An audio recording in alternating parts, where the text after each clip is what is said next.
happy that we were able to make the trilogy and able to tell this story, and that it's not like we could just go and make it, that we needed the fans, we needed the people to kind of believe in this universe, believe in these characters, believe in Shepard's story. We've accomplished what we wanted to. We accomplished so much of what we wanted to. We told a story that had integrity, and that chapter is now over, and I feel like it is right to move on, right to let that go. I think when you see just how impassioned the players get about their Shepard and about the characters that they've kept alive and the choices that they've made, that kind of tells me that along the way we did something right as far as really just creating an experience that people could really believe in.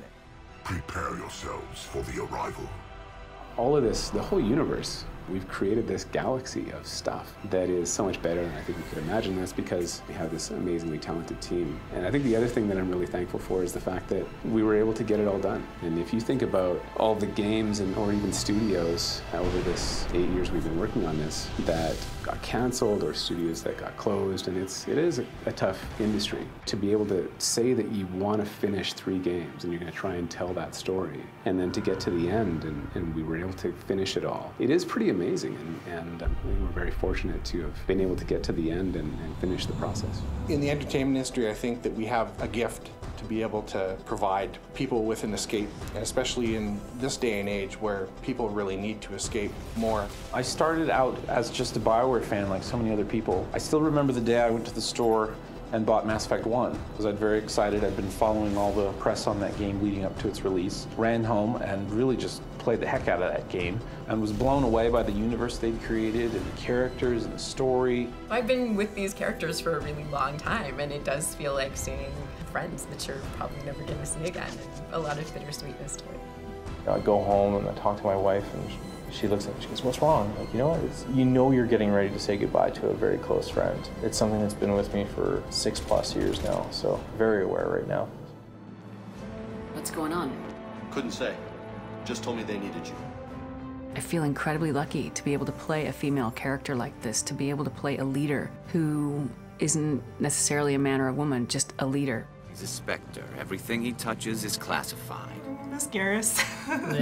I love Garrus. I remember playing Mass Effect 1 and not being able to romance Garrus and being pretty upset about that. And then in Mass Effect 2, I remember the head touch, and I was like, this is all I needed. For me, it was Legion, and I think it's because I had his missions in ME2. I finished his missions in ME3, so I had this weird bond with his character, and I enjoyed his character a lot. Like, he was written well, and I'm going to miss that character quite a bit. Professor Mordin Solus?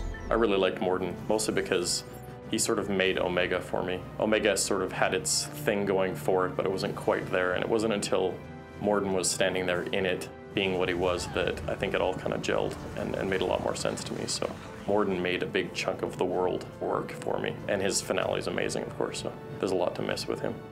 I really love how much I was able to contribute to Mordin's philosophy. I help people, sometimes heal patients, sometimes execute dangerous enemies. It felt like something that was deeper, a little bit more introspective than we were able to do in other parts of the game. Yes, unexpected to be working with Cerberus. The Mass Effect fans are like on any other. At the cons, on Twitter, on Facebook, the passion and the expression of deep feeling about these characters and the connectedness to them is incredible, absolutely incredible. I'll forever be thinking about that. I think it really motivated the team to give it that extra little bit and in their own way say goodbye to some of these characters. I think that's why you're seeing a lot of the really strong scenes or performances sort of in the last year or so. We read you. Give me your location. The Mass Effect universe is huge, right? It's vast. There are so many different stories that we can tell. Shepard is one person in this universe, and him and his friends are great, and we've enjoyed them for all these years, but there are so many more things that we can show and talk about. So I'm really looking forward to working on what the franchise has in the future. In a way, it is bittersweet, but I'm happy to see the sunset on the entire trilogy. What we'll be able to do is bring something new and fresh next time around. And Shepard's story was one that obviously was meant to be told in 3 games, and I think now that we've told it, we can look back and learn a lot from what we've done, learn a lot from the story that we've told. I think what's really cool about where we're at now is we still have one more piece to deliver, and that's the Citadel DLC. And then once that's out, the nice thing is that Mass Effect is not over, and we have a team that's working on the next Mass Effect game. And we're thinking about what that would be and how we can bring back a lot of these things that we love about the Mass Effect universe, and to continue to tell the story and to continue to find ways to live in this universe. So long, Commander Shepard. It was really fun being you.